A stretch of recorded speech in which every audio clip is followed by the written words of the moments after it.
How's it, guys? And welcome to this little ad hoc session of getting to grips. So there's a couple of questions I had asked me, so I thought let me just do this test stream because we've been doing lots of changes with the streaming provider and changing configurations and all this type of stuff. So I thought let me actually put a little ad hoc live together to talk about the Cycwall. Plenty of questions I've actually had asked by people. So I've written some of these things down, and you've really got to sort of think what you're going to actually use your space for. So obviously if you're going to use it just for photography and stuff like that, that's great. But I had a thing in my mind where I was going to be doing live streams and we were going to be doing all sorts of things like that. So there was a couple of things that we actually had to look at doing. So obviously with soundproofing and all these type of things, where cameras were going to be placed, how the lighting was actually going to be placed. It's all these things that you have to actually take into consideration. But I want to start off with the actual build first. So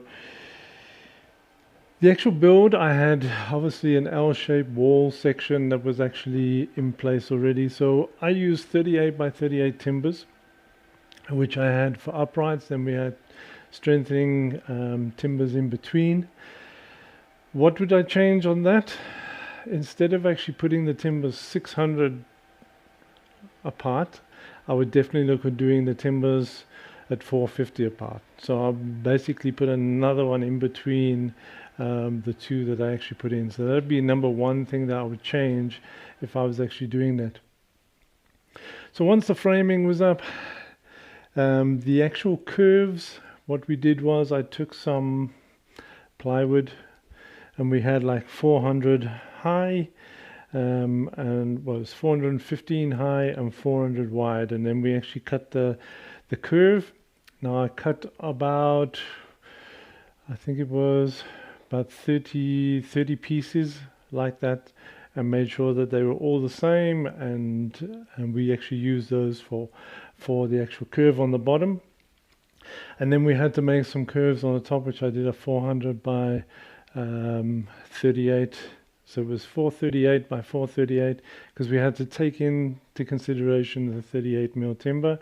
So when the actual piece went in, it was flush with the timbers, and then we could actually put the boards on. The other thing I would change also is the actual type of board I actually used. Masonite is probably not the best option to go for a couple of reasons. It's great on the curve and everything else, but it's not a very firm board, so you can't really plaster the whole board because it will just warp, bend, and it would just crack off. What we did was we actually did put the masonite up. I couldn't plaster the whole board, so I had to literally do joins. So in between each section of the joins, I had to put sealant actually in the in between. So it was like a flexible paintable sealant in between each of the boards. And then I took the Rhino Glide, which is a joint filler, and then put that over there and sort of sand it. But before I could put that on, I had to rough up the board. I had to literally take a sander all over the masonite to take that shiny surface off on that. So definitely I would use a different board. I would probably use a 4mm ply board next time, and literally then I could just plaster the whole wall smooth using Rhinolite. So that is something that I would definitely change. There's definitely more timbers on the actual uprights between on the walls behind, so that's the framing, and definitely use a different board on the actual face. I mean, it doesn't look too bad. I mean, obviously when lights are down, I can definitely see where the joins are, and I have to live with that for now. But otherwise, in general, when we're actually doing the live streams, it looks pretty cool. The other thing I need to also take into consideration was the lighting. So the lighting had to make sure that we actually had to fill up the space Um, I don't think there was. We had to make sure that we actually filled up the space. So filling up the space was obviously a big thing, and I'm trying to do the camera switching on my own. That's why I don't know why that one didn't actually disappear on while I was talking. See, these are the things. I've got too much things in my head at the moment. So the lighting is a big thing because we need to make sure that we have enough light actually in here to make it look like we're standing in a white void. And because it's not a big space, I actually went with the Godox Lightmons LP 600 buys. So the LP 600 buy, I've got 1, 2, 3, 4 actually in front here, and then I've got 2 of the R. I've got 2 at the back here, just pointing down. So it actually helps just to get away with any of the shadow and stuff in the actual studio wall. So with the studio wall, as you can see, I mean, when I'm right close up against the wall, you might see a bit of shadow. Sometimes it's a bit hard to see where it is, but this is the side wall. This is the actual corner of the actual wall, and then this is actually the long 4.6 meter wall that actually goes down. So this is 4.6 by 3.6 meters, which is quite a nice size. You can do quite a lot with it, and I'm quite happy with the actual size. So taking in consideration the size of your wall, the lighting as well, because obviously the bigger you make it, the more powerful you're going to need lighting for this type of thing, and also the maintenance of your wall. So if you've got a massive wall and stuff, you've got to make sure that you can budget for your maintenance of that wall, because this wall, this floor, it gets dirty. Now I'm walking on it with tackies. There is some foot marks on here because I was doing shoots through the week. And then also if people are using your studios as well, sometimes they scuff the light stand across instead of picking it up, and it puts a scuff mark on the actual floor. But there is some other paint that you can actually get, which I will also get to. That was another thing, using the masonite and also using the flexible sealant between the joins and doing the Rhinoglide. I had to make sure I had quite a strong foundation of paint actually on the actual wall. So I used about 20 liters of the Plasticon Microtext. It's like that exterior rough exterior paint. Literally painted 20 liters of that paint actually on this, which actually helped a lot, especially with the joints and stuff like that. Putting a normal PVA paint on, it was actually, you could actually see it was beginning to crack and separate and that type of stuff. So that's what I did. So it did help. The Microtext did actually help. Now I'm actually painting a matte PVA.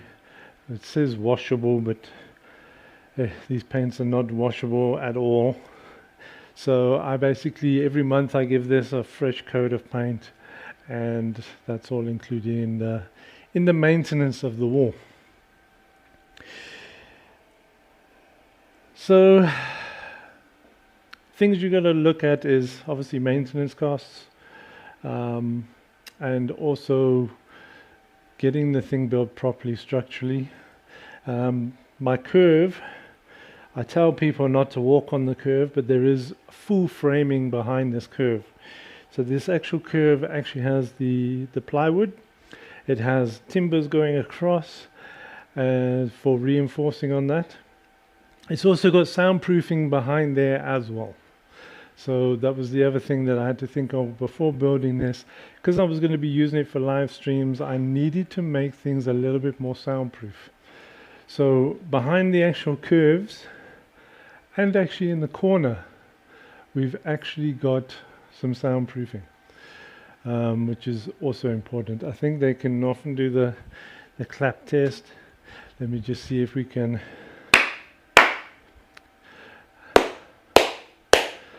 Another thing is also just outside of the wall, we've actually got some soundproof foams. Also does help, especially in the corners and stuff by where the door entrance is, and then around by where the couch is, because these things do echo. Corners, empty corners and things like that. Put rugs down in front of your wall. Make sure people wipe their feet before they come in, but it also helps to dampen the sound as well. So rugs, sound foams on the wall, behind any of the sort of big areas behind the wall. I used egg cartons, I used all sorts of stuff in behind just to try and keep the soundproofing in as well. So it's all these things you've got to know exactly what you're going to be using your space for to look at that. Another thing is obviously painting. Every month I do a paint on the wall. And doing a paint on the wall, that means you've got drying time, there's no space to take clients in the studio. So all these things you've actually got to literally plan and do if you are going to be looking at doing a cycwall. I got to tell you, it has changed everything, the way that I do things in studio.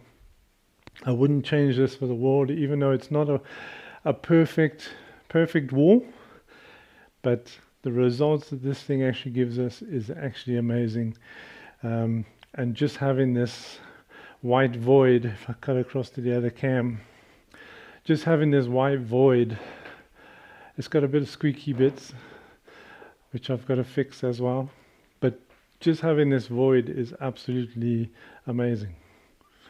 Okay, and it really does make a difference, especially when you're working. You can work from any angle, and you can literally do anything you want in the actual space. You're not limited by a what is it, a 2.3 or 2.4 paper roll or anything like that. And the nice thing is, if you need to actually paint a section to do a bit of color, then paint it, and then you just paint it back. So yeah, you can do all those type of things. So it does make things a little bit easier on that side. But framing, all I can say is your framing is key on this. Framing is probably one of the biggest things, because you don't want movement on your boards. Movement on your boards is going to give you cracking. It's going to give you all sorts of funny sort of things that you actually don't want, especially working in studio, because different temperatures from winter to summer. Because masonite is quite a lively board. That's why I literally put almost a cut between each board and put that flexible sealant in between, so it actually allowed for that sort of movement. And I see it on rainy days, and you see it on hot days, where the wall actually does sort of give you that sort of feeling, especially on some of the joints. You can actually see that the boards are actually moving or growing, expanding, or whatever they call it. So that is one thing. Framing is key to a cycwall. The floor, what I did on the floor, because we had tiles, I couldn't just lay the masonite down on the tiles because it just was too uneven. So I actually put a 15 millimeter floor. It's the flooring board. It's the stuff they use in the US. You can actually get it here as well. It's a flooring board. You put it down, you fix it down to your floor, and then I put the masonite over the top of that. So it was at least sort of a level flat surface that the masonite could go onto, which would actually just help none of this funny sort of warping all over the place. But if I was going to change this, as I said, 4 millimeter plywood, I would do the whole thing right the way down. I would still put the flooring board down and put the 4mm plywood over the top of it, the same way as I've done the masonite. But I would definitely do 4mm ply, and then I would literally plaster the walls and the curve with Rhinoglide, not Rhinoglide, Rhinolite. At least then that would have a nice thick surface, and then just put joint filler in on the floor where the 4mm plywood is, and then once that is all dry, sanded, then you could actually then paint. Another thing also to remember, if you are doing an L-shape wall, this corner is probably going to be the one that's going to give you the headache the most, because this corner, it comes round this way, okay, it comes round this way, so there's a couple of different bends that it actually does. So you've really got to plan that out properly and make sure you don't put too many thick layers of plaster over the top of each other. You've got to make sure it dries in between each layer. So that is going to take you a long time to actually do when you actually do build the wall, because as soon as you start plastering thickly on there and you don't wait for it to dry, it's going to start cracking, it's going to start looking absolutely terrible. So that was one corner that I really did concentrate on to get that right. And I'm thinking, what else? I did leave some of our hooks in the ceiling so we can run poles, so we can drop curtains in. I left my background paper rolls, my paper roll mechanisms. I left the brackets actually in the ceiling. All I did was actually paint them white, and wherever there was sort of gaps or spaces, I made sure I used the flexible sealant to actually make sure that when you look at it, you don't see big thick lines of space on the unevenness of the ceiling and stuff like that. So trunking, I literally put trunking all in above the actual section here to the same shape as what I've cut the wall to, and there I've put some plugs in, so all our Godox lights are plugged in into the ceiling for that. And then I've got some trunking running down here, some trunking running up to this light, and then the same on that side with trunking running there. Also put a line of sealant where the trunking meets the ceiling, because it's quite a rough ceiling up here, just to seal it off, so when the camera is on it, you don't see that black sort of line, that shadow line on the actual trunking. So make sure your trunking is all sealed wherever your cameras are going to be looking. And then what else was there? Yeah, I think obviously to try and keep it as clean as possible, and it really goes back down to the maintenance, making sure you sweep properly before painting it. Do little paint updates every now and again, on especially around the bad areas. Also use screws. When you're actually screwing down your masonite, use screws that are actually not steel screws. So drywall screws tend to rust, and so when you paint, those screws will actually give you that brown marking through the actual floor. So try and use like a zinc screw or something that doesn't actually rust, that has quite a big head, so you can at least countersink it, but not a steel screw, because they really do go rusty, and they start bringing that sort of brown marking up through the actual floor when you paint. And I'm just trying to think of some other things that we did. I think that was about it. If there's obviously any questions and stuff like that, I'm just going to connect the chat here. So if there's any questions, you guys can actually put through on the chat, and I'll gladly answer them. Um, Obviously, live streaming. So my purpose for my wall was live streaming. So live streaming, I had to soundproof. I had to do all those type of things. If you're using it for photography, then you can just build your wall and don't worry about any of the soundproofing, because really you're going to be using it just to take your pictures. But if you are going to be shooting video or doing live streaming, think about the soundproofing, especially on your curves, because that does leave an entry for echo, or sort of taking that sort of audio and sounding funny again in the actual wall.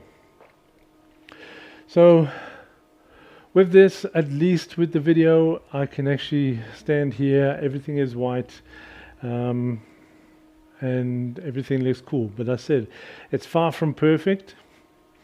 A lot of people, when they've come here and they say, sure, we can't see anything wrong with it, but obviously when you build these things yourself, you know exactly what is actually wrong and things that I would have changed going forward. And as I said, make sure also, if you do want to actually hoist up a curtaining or have your old background system, then leave those things in place, but just take the poles out, so then you can actually use your wall as a full cycle. And then if you needed to actually drop in a color background, you could just put your pole up, hook it up, drop the paper roll down onto the actual cycwall, and use your stuff that way. I wasn't going to throw away all my paper rolls that I do have. I mean, I didn't have many. It was sort of white, black, grey, green, flame red. I wasn't going to throw them away, and I've got the poles mounted just outside the studio that I can actually use then in studio for that. And as I said, hooks for hooking up poles, for putting up curtains if I needed. Sometimes we pull the curtains across if we want to use a black background and things like that. So yeah, I think that's about it. So obviously this was really about doing a test stream, but I thought I'd sort of explain what we did on the cycle and obviously what we would change. Yeah, so any questions I'm happy to answer, and you just got to make sure you plan properly. I can't even say this enough. Plan this thing properly, because it's not a small task to do. It's not a cheap thing to do, and you want to make sure that you get it right first time. Like, I know there's some areas here that got a bit of squeak that I've got to put some fixings in, but you want to make sure your curve and your corner is not capturing any weird shadow. That thing has got to be right, otherwise it will look funny on camera. So plan, take your time, and while you're busy doing it, obviously you got to still try and do clients and everything else, but yeah, plan properly on this, because it does take a lot of time, effort and money to build one of these things. And doing it yourself, you can save some bucks, especially on the labor. I think one this size, if I had to get somebody to build it for me, and they would probably do it properly with the 4mm ply and everything, but it will cost me anything between 25 and 30k to build this cycle. So just bear that in mind. And yeah, so if you are going to do it, go for it. I'm not telling you not to. It does make a huge difference in your photography. Just the way the actual light and the seamlessness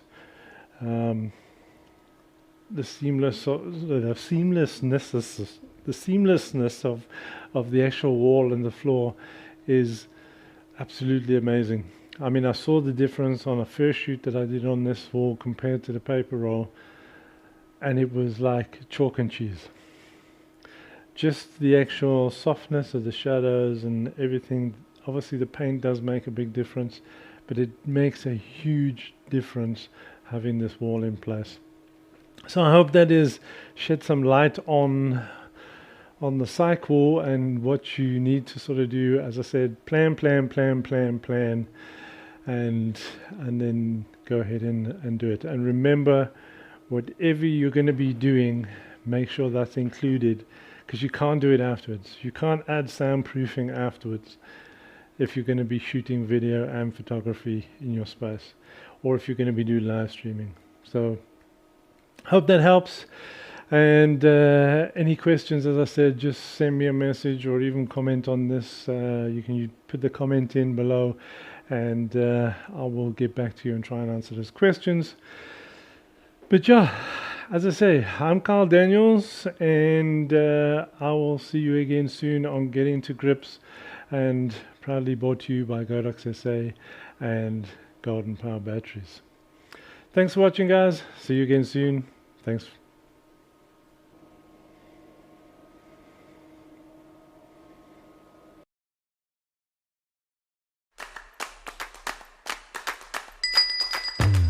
Only need one scene, only need one scene, only need one. Have you seen our creative bulb?